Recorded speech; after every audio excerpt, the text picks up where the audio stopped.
talking about death leads us back to life. Welcome to the Mont Eden Living Room, a space to reflect, connect, and live fully. I'm Mirli, the co-founder of Mont Eden Memorial Chapels. Today, in our very first episode, we're very honored to have Vanessa with us. Vanessa is a mom, co-parenting 3 children, working full-time, and at the same time, breast cancer thriver. Vanessa and I met through memorial planning, yoga, and journaling, and now we're friends now, I would say. Yes, of course. Yeah, and I'm so inspired by her outlook in life. You know, despite what she's been going through, she still show up in life 100%. And so bold, so brave, and look at the colors that you're wearing. I think it speaks a lot about you. So thank you so much for being here. It means a lot for us in our very first episode, and we hope that your story could inspire more people. Vanessa, can you share with us more about yourself? How's life has been with you so far? I'm Vanessa, 41 years old, mom of 3, and I was diagnosed with breast cancer stage 2B last year. And I currently work in a local retail company. I now undergo chemotherapy in Calamba Medical Center. I am done with the second cycle. So there are still 6 more to go. And then hormonal therapy and then radiation therapy. And the whole course will take you a year? Will take more than a year. Yeah. The treatment will take more than a year. So you share about your breast cancer quite publicly, right? Yes. Like you share with your friends and Yes. basically everyone. So why do you want to do that? Why I share about my cancer? Yes. Because I see it differently. Actually, since at the beginning, I also do not understand how to approach cancer. It seems a death sentence to me because it does not run in the family. It's me who got it first in the family. So it was really a surprise. And then when I have processed to accept, the battle was on the acceptance, I think. For me, in my case, the battle was on the acceptance that this is not a death sentence. And so now I don't see cancer as an enemy. I see it as a teacher. And I am learning a lot from it. Yeah. It is my body telling me that my lifestyle sucks. The way I intake food, the not prioritizing exercise and lack of sleep, and not knowing when to stop working. So that's what I am learning, and I'm happily learning about myself. And because you mentioned something about acceptance, right? Yes. So from the time where you were diagnosed, and then of course you went into shock or denial, almost like questioning, would you tell us more about that? Like, how did you walk through this and eventually come to acceptance? Because it's easy, like the way you say it's like so easy, but I'm 100% sure it is not as simple. It's not easy, especially I was only the one that time. My left brain and right brains were battling that time. So the other one is saying, so what if you have cancer? Do people who do not have cancer will be forever alive? So and the other one agrees, right? So that's what consoled me. And I think it is the acceptance that that all of us will die. And having cancer is just a phase. It's not a death sentence. Right now, it is a curable disease.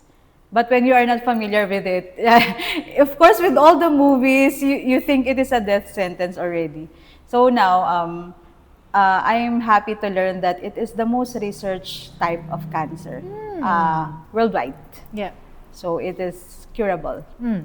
And so after, like now that you have come to this state of your life where personally, I feel like you're just living it fully, right? Like you're just trying to you still work and you are chatty, like you talk to everyone, you're not withdrawn, and you dress in colors, and the way that you choose to live is just bold and so courageous. And so out there. So is that a message that you're trying to send to the world, or even is it part of your healing process, or like, yeah, so why? I why actually do not do it consciously. I think the right term for it is I stay authentic, because that's the key for me to live life fully. Because when you're authentic, not positive, I don't consider myself a positive person. Because growing up, there are a lot of people who do not like me because I am too transparent, and people, especially the egoistic ones, they find my reactions very raw. So I am used to it that some people do not like me. So I think the right term for me is authenticity, practicing authenticity. Because when you are being authentic, that's where you find your people. And it compasses all, the negative, the positive, the mask you are trying to show to people, and also the vulnerability. So, and that's where you find your people, through authenticity. That's the first step, I think, to loving yourself, being authentic. And when you have enough love for yourself, that's where you can share that love to others too. I love how you put the way that it is not all positive. Yes. It is everything to it, and you choose to speak with your own voice. Because when you say positive, I think sometimes it eliminates the difficult conversations, and I don't like that. I want to confront. I'm confrontational. And it's the same as the way you confront life right now. And I feel like you have that, because there's also a part where people live life, but you know that they're not in the flow and the soft part of it. But I feel like you're embracing the hard and the soft part of it, and you're flowing together with it. Like when life throws you something like, okay, yeah, I may be difficult for a moment, but I will find my way through it and I will continue with life. So that's so beautiful. And because just now you shared with me that you researched about death. Yes. Tell me more. I deal with death differently because we lost our father when I was 22 years old, leaving our mom with 10 kids. So I was just 22 then, and our youngest was 4 years old. So my father was the breadwinner, and my mom was left alone to sustain the food, the studies, and all the other expenses.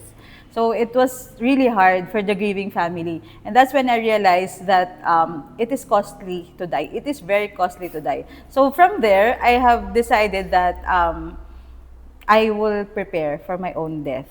And there's nothing wrong with it, because we will all die. And I think denying it is, it makes us unprepared, and also make leaving a burden in our loved ones when we die. So personally, I have fear towards death too. Like since young, I don't know why. Like I remember when I was 4, I was crying, and my mom asked me why. I said, I don't want to die.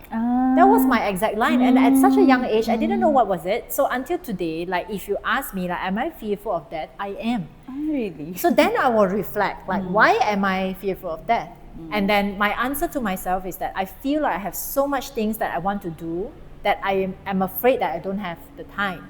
And of course, the time to spend time with your loved one and all that, right? So that's my fear.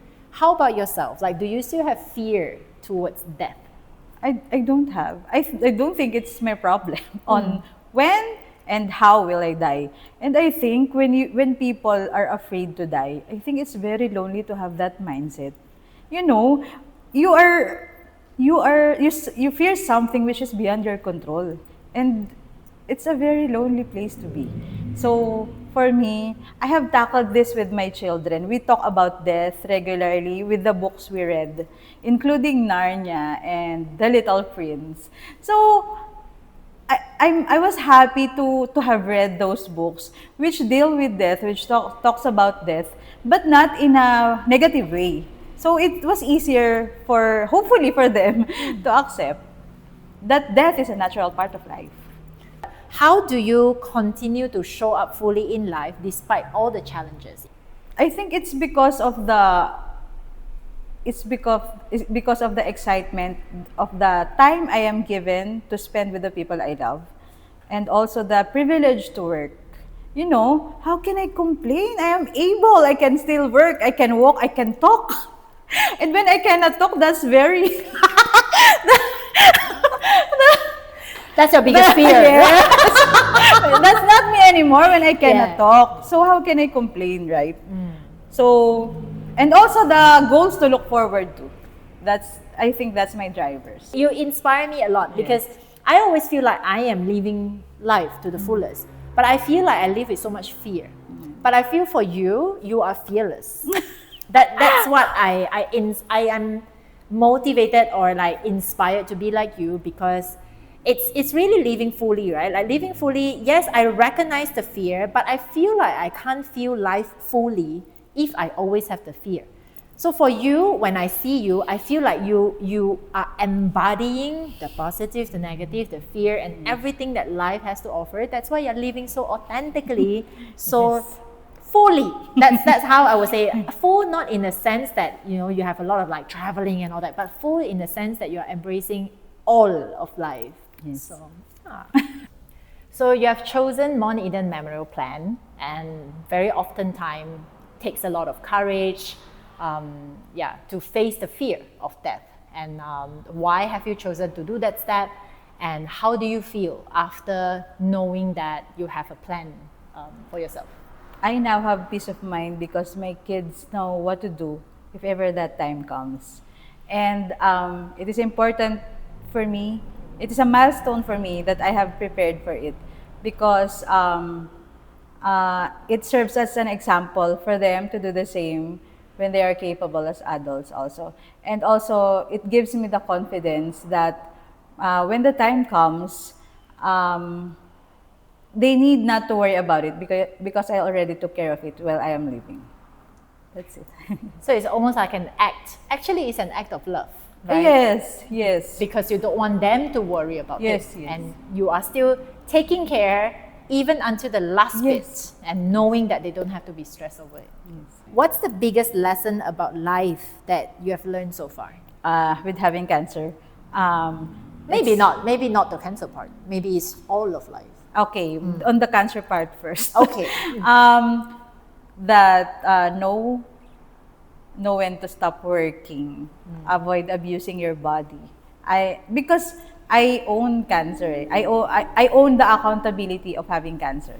Yes, I don't see it as an enemy. It's really my teacher. It is teaching me how to live rightly and how to take care of my body. And it has spoken to me through cancer.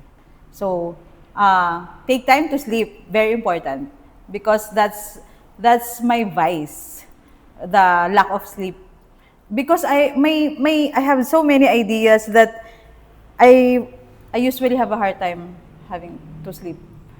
So, and then taking time to exercise, even it's just a walk, and taking time to say hi to Mr. Sun, because sunlight is very important for me now, especially. I think that's all. So that's the cancer part. And the conscious intake of food in your body, because that change our biology real time. And okay, aside from the breast cancer lesson, what's the biggest life lesson? The importance of spending time with the people you love. That's very important to me. Focus on the now. What's in front of you? Because that's where you can move. That's from where you can move. So don't dwell, as hard as it may sound. Dwelling on the past, especially things which we cannot control, is waste of time, waste of energy. So finally, Vanessa, we'll love for you to share a quote today for our audience, something that inspire you and hopefully could inspire others as well. Do not fear the future. God is already there. It is the faith in knowing that wherever you are at right now, you are meant to be there. It is in accepting your current situation as if you have chosen it. And whatever you do and how you see life out of where you are, that will make all the difference. It truly All the difference. Like, it is who you are. Oh, I really appreciate you. I forgot to say that she loves coats, and that's the reason for this question. Vanessa has prepared a handmade coat to be given away to those of you who are watching. So to win this, simply comment what's one thing that you can do so that you can appreciate your life every day. Let us know. Vanessa, truly thank you for sharing with us your story, your courage, your wisdom today. I am so honored. Again, I couldn't say enough. So honored to have you here, and so lucky that we have met. I feel like I feel really grateful for it. Thank you so much. Wait, I will capture your reaction. So I'm gonna give you a gift. OMG. It's a bouquet for you. Thank you. And then look at this. Wow, oh my god! You like it? I love it! Really? Oh my god! So you love the show? Or? Yes, the wow, show! I got goosebumps! Yes! And look at what it says. OMG, I love it! This is so cute! Yes, thank you! And we bought it home because we hope that one day when your hair grows back, Oh, you can use this. Yes, thank you so much! Thank you, baby! I love it. It's in my shopping cart before. This one? Yes! Yes! You really did. Yes. Thanks for watching. I hope Vanessa's story inspires you to live authentically, embrace life fully. Planning ahead can bring peace of mind. And at Mont Eden, we offer complimentary memorial pre-planning as our way of supporting you, so you can focus on what truly matters, living life to the fullest. See you next time.